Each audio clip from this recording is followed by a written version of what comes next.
Noi venim din viitor. Inteligență artificială, revoluție tehnologică, blockchain, realitate virtuală, bani digitali, Internet of Things. Vreți să țineți pasul cu noile tehnologii care ne schimbă viața? Stați cu noi la emisiunea Noi venim din viitor, prima emisiune de radio din România despre secretele viitorului. Cu Mirel Bran și invitații săi la RFI România, în fiecare vineri de la ora 5:30 la 6 și în reluare sâmbătă după știrile de la ora 11. O emisiune oferită de BRD, Grup Societe General și La French Tech. Bine vă regăsim la o nouă ediție a emisiunii Noi venim din viitor, prima emisiune din România în care vorbim nu despre ce a fost, ci despre ce va fi. Sunt Mirel Bran și timp de o jumătate de oră vă propun să ne uităm la noi puțin pe dos, nu dinspre trecutul nostru, ci din viitorul nostru. Iar acest viitor este croit din tehnologie. Țările care au pariat pe tehnologie sunt cele care astăzi numără cei mai mulți unicorni. Un unicorn este o companie a cărei cifră de afaceri depășește $1 miliard. Avem în România la o populație de 19 milioane 7 unicorni. În Franța, la 65 de milioane de locuitori, avem 27 de unicorni. Dar în Israel, unde trăiesc doar vreo 9 milioane de oameni, sunt aproape 100 de unicorni. Israelul poate da oricui lecții despre economia viitorului, pentru că israelienii sunt cei care o construiesc într-un ritm rapid. Cum se explică acest miracol? Simplu. În Israel s-a înțeles ce pot face noile tehnologii. Guvernul, mediul privat și academic s-au strâns la oaltă și au creat cadrul în care s-a întâmplat acest miracol. 100 de unicorni la o populație de 9 milioane de oameni. Am invitat astăzi la emisiunea Noi venim din viitor omul cel mai potrivit pentru a ne povesti miracolul tehnologic israelian. Reuven Azar a fost numit ambasador al statului Israel în România în august 2022. L-am întâlnit la Innovation Labs, ecosistemul de startup-uri pus pe picioare la Politehnica din București. Reuven Azar se mișcă repede. A vizitat o grămadă de orașe din România, este foarte prezent în evenimentele din universul startup-urilor și al tehnologiilor din România și știe foarte bine ce se întâmplă pe piața noastră. Reuven Azar are o îndelungă experiență diplomatică în spate. A coordonat unitatea Israel-Statele Unite-China la Ministerul Afacerilor Externe, după ce a fost consilier pe probleme de securitate națională și politică externă la Consiliul Național de Securitate și consilier de politică externă al primului ministru. Între 2014 și 2018 a fost ambasador al statului Israel la Washington după multiple misiuni în Orientul Mijlociu. Este un om cu experiențe extraordinare și un bun cunoscător al ecosistemului de startup-uri și al oportunităților uriașe pe care noile tehnologii le oferă pe piață. L-am invitat la această emisiune pentru a vedea cum ar putea o țară ca România să se inspire din povestea de succes a Israelului. Această emisiune va avea loc în limba engleză. Your Excellency, welcome to our radio show. We come from the future. We invite to join us people coming from the future, and that is the place where you are coming from. I'm not joking. A country like Israel, which is counting about 100 unicorns, is definitely coming from the future. How do you explain this success story of your country? What such an economic miracle is made of? How did you do it? Well, it's a good question, and I think that the answer is it's not that simple, but I think it's a combination of ingenuity of people, but also a supporting system that has been created by the states. The first prerequisite, of course, is free markets. The Soviet Union at the time was famous for having the greatest mathematicians, but you didn't see a startup scene coming from there because there weren't free markets and free spirit. So the idea is to create an environment that will be comfortable for those who want to create, to actually innovate. And the ecosystem of innovation has to build on that first, and then on other things that you can do in order to help it. First, things that have to do with technology itself. For example, plans by the government to support in different ways the innovation system, an academic world that will also free and the creation of economic models within the academic institutions that will actually incentivize people to continue innovating, having good public and private sector partnerships, and of course exposing what you do in a good way to the world markets, thinking big, thinking about the world market when you start innovating and not about the local market only. So this is part of the issue. And other issues have to do, I think, also with the history of the Jewish people of Israel and the need to overcome challenges. And this, we live in an area in which we have to overcome challenges. So this is the spirit in which we live in. So it's a matter of also aspirations and not only education or physical environment. Noi venim din viitor, prima emisiune de radio din România despre secretele viitorului. Cu Mirel Bran și invitații săi la RFI România. In which way a country like Romania could be inspired by the Israeli experience in the technological area, business area, startup areas, because you are doing very well. You are really an example. Well, actually, Romania is not doing bad either. Since I arrived here about a year ago, I found out that you have a pretty vibrant high-tech sector here that takes about 9% of the economy, which is pretty substantial, especially since the number of people dealing in the high-tech sector is very small. So in Israel, for example, all this activity is done by 10% of the workforce. Okay, so one challenge is to expand the number of people that participate in the high-tech sector. But here you have a pretty strong and vibrant industry in the cyber field, in the fintech, IT, and there are a lot of startups. And this country is also open for foreign investment, is friendly for foreign investment. So you have more than $10 billion in foreign investment last year.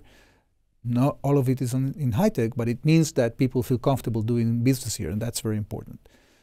What I saw in the last year is the main impediment to the exponential growth of your creativity is scale up. Because many times, people have an idea, they get seed money, they get a first round or even a second round of financing, but then when they have to develop the market to the global level, they need the big players. And there's sometimes lack of preparedness for dealing with the big players, lack of exposure, sometimes lack of access to funds, etc.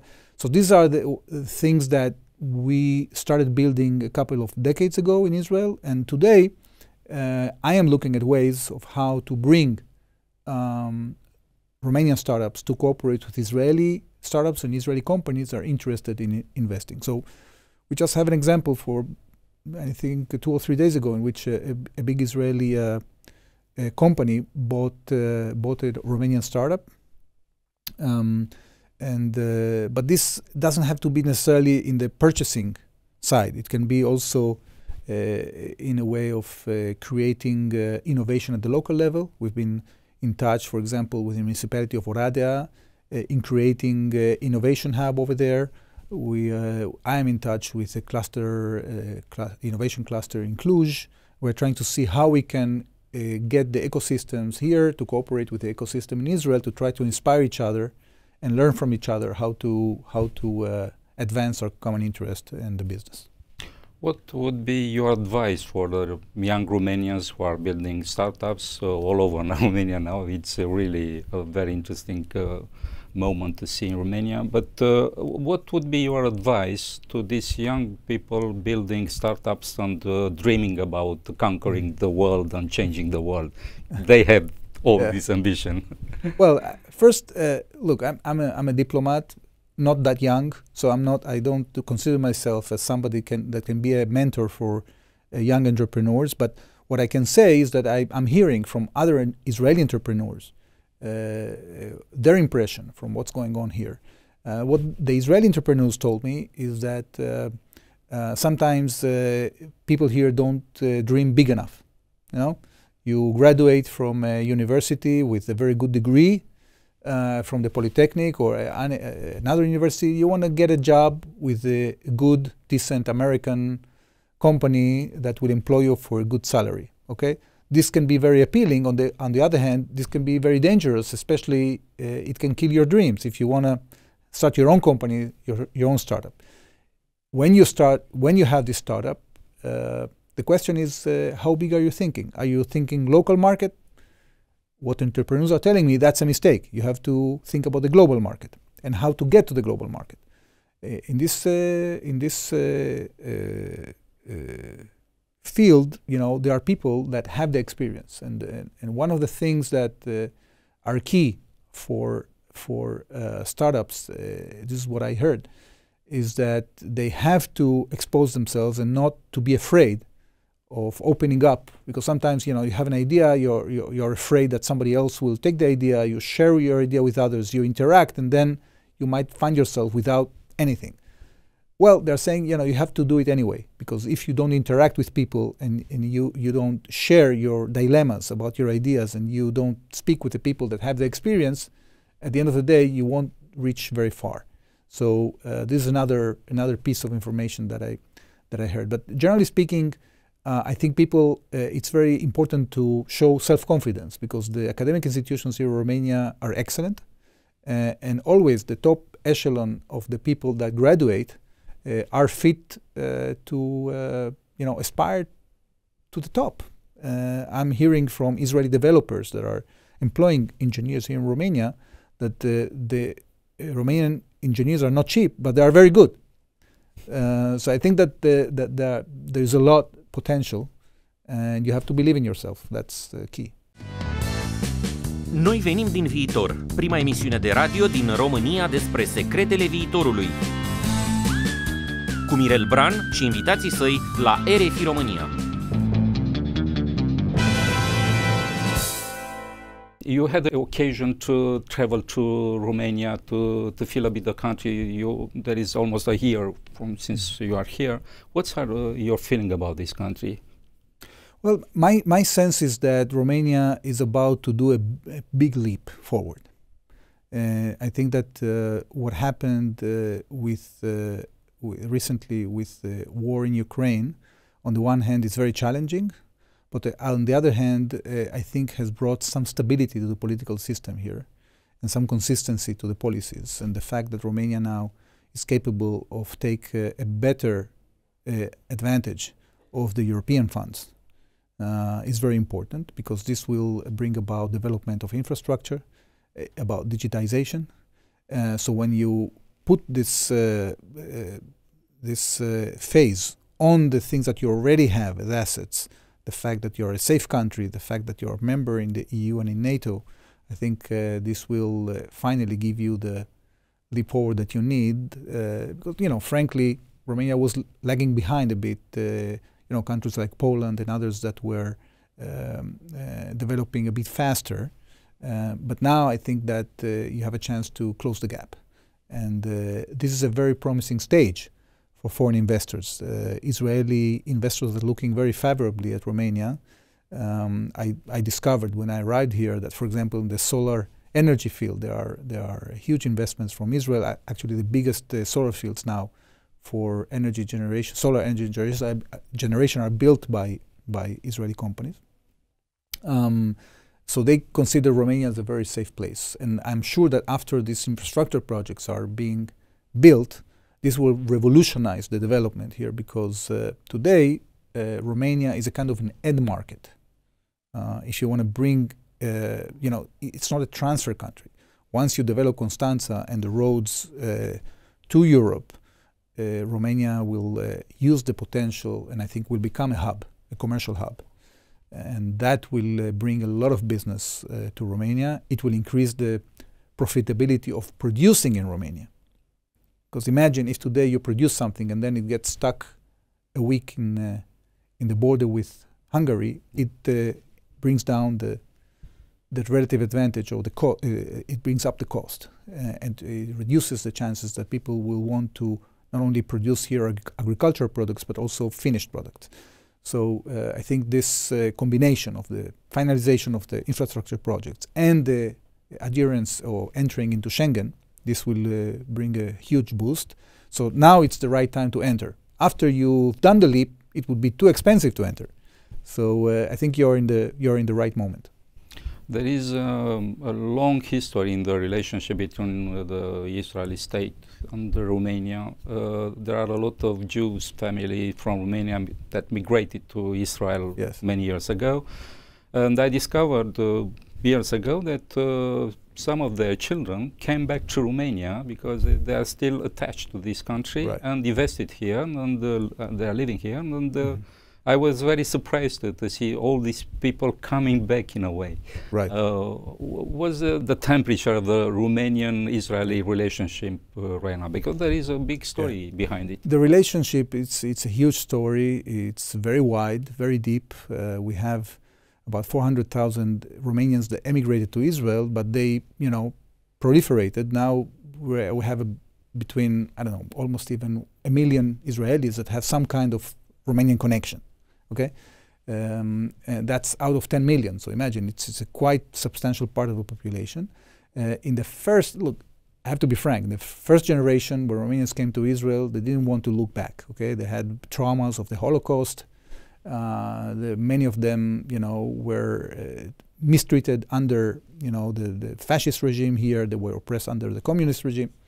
But I think that the second and the third generation are looking back. Some of the people kept the contacts and actually came to do business after Romania was liberated.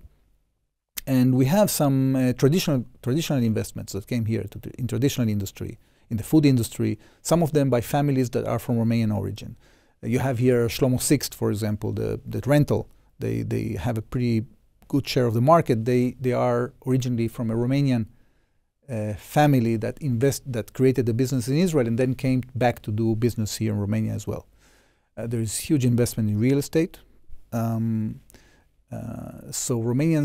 Israelis are attached to Romania and they love Romania. And mentality-wise, we are pretty similar on the good side and the bad side. Okay, so the Israelis, like Romanians, they look after. They are warm people. They are open. They look to shortcuts. They challenge authority. We have many things in common. We have great cultural ties. We are only this year we had 5 groups coming to the theater festival in Sibiu.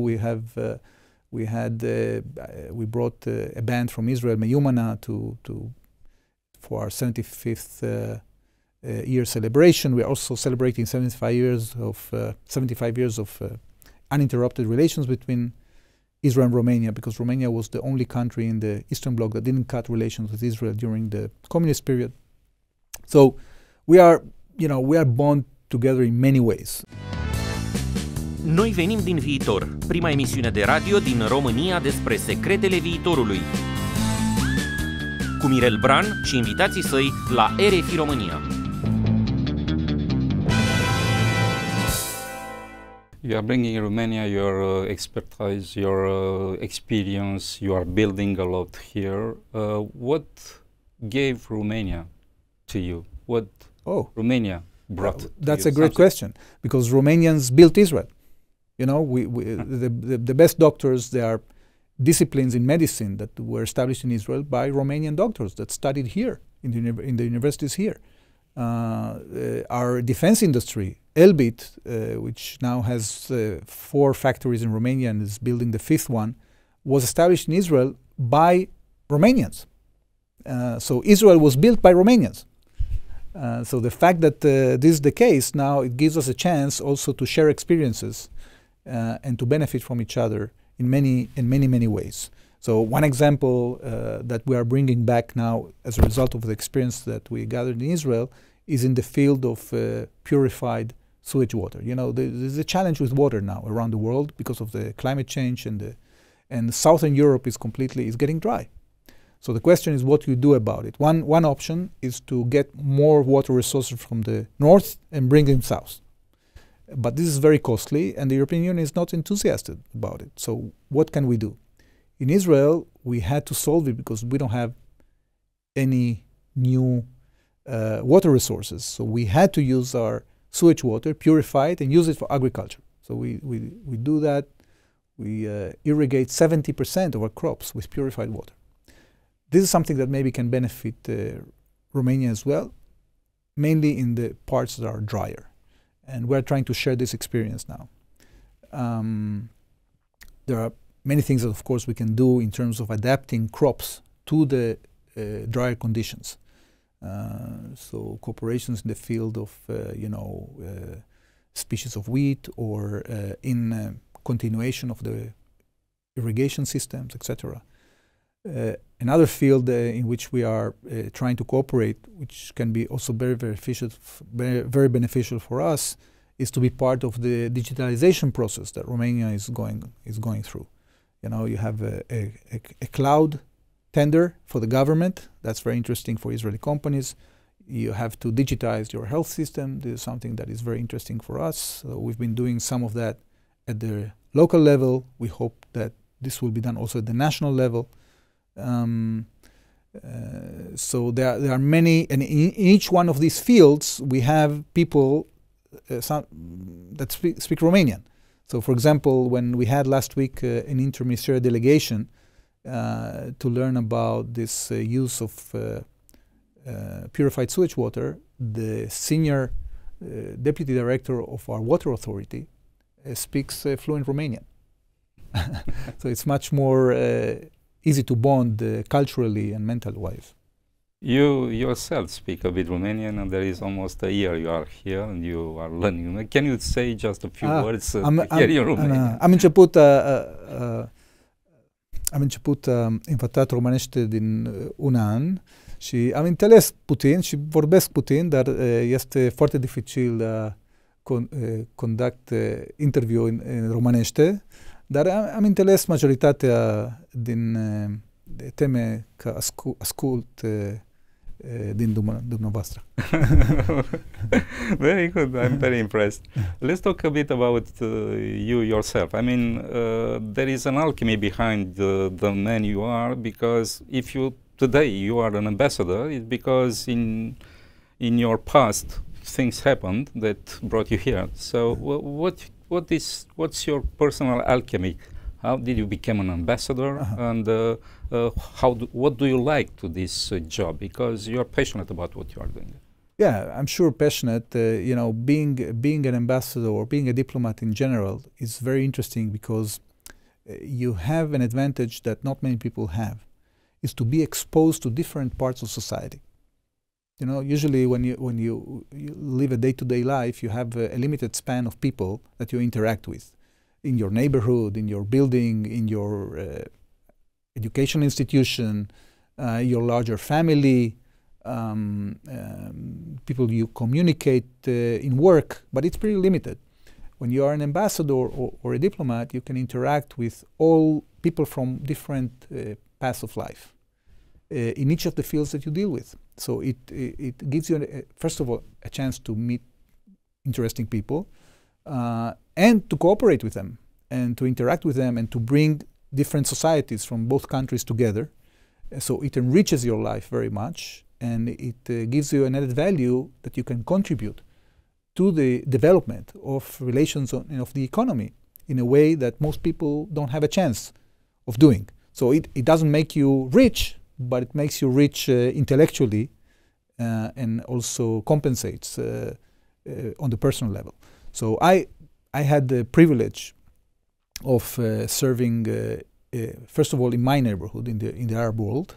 I was very curious, you know, to study Arabic, because we live in the Middle East, and most of our neighbors, if not all of them, speak Arabic. So I started my career in Egypt. Actually, even before that, I dealt with our Palestinian neighbors in the time that we were doing the peace deals, the Oslo deals back in the 90s. Then I went to Egypt, and I also had the privilege to work in Washington, D.C., because I thought that, you know, for us, Washington is the center of the world, both diplomatically and economically, and I wanted to be in the place that things are happening. So this combination between the Arab world and Washington, I did twice Washington and twice the Arab world. This is my 5th mission abroad. I didn't have any experience whatsoever. I didn't know Romania at all. But I gathered some experience in doing cooperation. So it was very interesting to me to discover this place. It's extremely open. You know, people are very friendly. They want to do business. Romania has a culture of acceptance, of accepting the other, you know, and it's beautiful. It's great to be here. Noi venim din viitor, prima emisiune de radio din România despre secretele viitorului. cu Mirel Bran și invitații săi la RFI România. We are living next to a war here, Yeah. The war in Ukraine, of course. It's a tragedy. In the same time, for a country like Romania or Poland next to the conflict, there is also an opportunity because we see more and more investments from societies that are closing their doors, their factories and so on in Ukraine and in Russia, and they are coming here. You have a long experience in the defense areas and so on. What's your view on countries like Romania, Poland, which are next to this conflict in this context of the war? Well, I think Romania is playing a significant role in this context because it is, first of all, assisting Ukraine itself, and this is channeling a lot of assistance to Ukraine through its territory. But I think that this war is a kind of a wake-up call. People in Europe were convinced for some reason that the era of wars is over, at least in Europe, and conflicts is something of the past, which was a very optimistic view that had to do with the mere fact that yes, you had a kind of Pax Americana, you have NATO, you had the European Union, and things were going in that direction. But I think that one of the reasons that we have this crisis is that the security aspect was neglected to a certain extent. In Israel, we didn't have much choice because we were attacked even from the moment before we established the state. And we had to create the resilience needed in order to not only survive and sustain the attacks that were happening either from states or non-state actors, of terrorist organizations, etc., in every field that you can imagine, in the air, in the sea, in the land, under the ground, on cyber, in any way that you can imagine, we were already attacked. So we had to create that kind of resilience. But surviving is not enough. You want to have a good life. So the question is how you can have a thriving economy in a situation in which you are challenged security-wise. And I think this is something that Eastern Europe in general now is experiencing. To a certain extent, this has brought a lot of focus. Because in the past, people were focused on other things. Now that you have to focus on the existential things, I think it creates some kind of priority and an urgency to do the right thing in order to advance forward.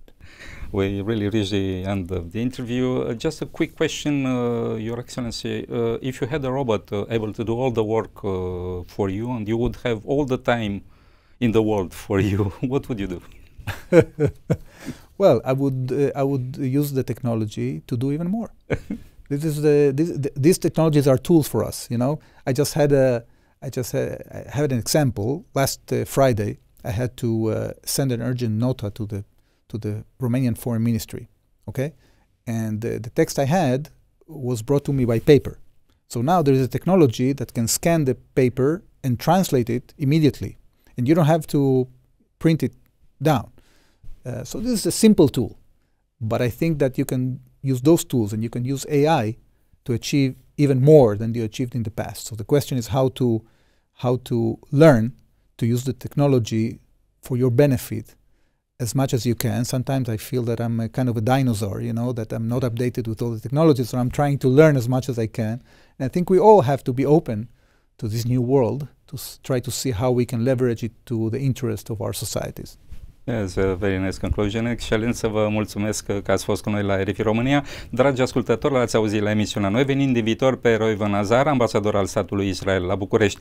Împreună am explorat miracolul economic israelian, povestea de succes a unicornilor israelieni și ce lecții putem învăța noi în România din aceste experiențe extraordinare. Mai multe despre el și relația Israel-România puteți afla pe pagina ambasadei statului Israel la București la adresa în engleză embassies, la plural, embassies.ro. .gov.il. Iar dacă vreți să auziți ceva nou și să respirați un aer mai oxigenat așa ca la munte, ascultați această emisiune, Noi venim din viitor.